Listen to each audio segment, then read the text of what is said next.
Hello everyone, welcome to my channel అండి. ఏంటి ఈరోజు అనుకుంటున్నారా? నేను అంబలికి ఇలా పులియ అయితే పోస్తానన్నమాట.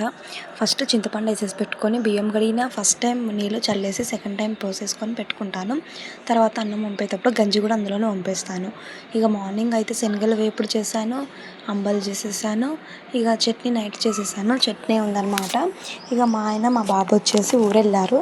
సో పిల్లలకి కొంచెం స్కూల్లో పేరెంట్స్ మీటింగ్ ఉంది, నాకు కొంచెం గిరాకు ఉందనేసి నేను ఒక 2-3 డేస్ ఆగాక వెళ్దాం అనేసి ఆగాను.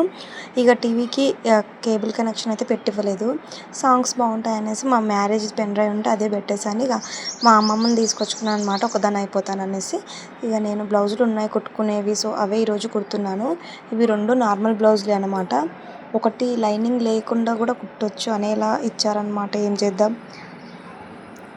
కుట్టడమే మన పని, అది ఏ క్లాత్ అయితే ఏముందనేసి కుట్టడం స్టార్ట్ చేసుకున్నాను. ఇక ఆఫ్టర్నూన్ స్టార్ట్ చేసుకుంటే నాకు ఈవినింగ్ వరకు అయిపోయింది. ఇక అన్నం పొద్దునే వండకుండా పొద్దున టిఫిన్ చేసేసారు.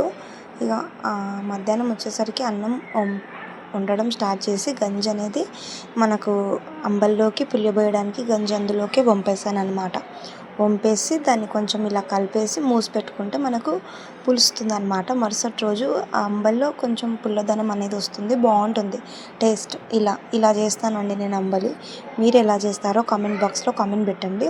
ఇక మధ్యాహ్నం వచ్చేసరికి మజ్జిగ చారు చేద్దాం అనేసి పెరుగు ఉప్పు వేసేసి కలిపేసి ఒక ఉల్లిపాయ ముక్క కోసేసి పోపు అయితే వేసేసాను. మజ్జిగ చారు వేడి వేడి అన్నంలోకి కొంచెం పచ్చడి అలా అన్నీ వేసుకొని తింటే లంచ్ అయితే రెడీ అయిపోయింది.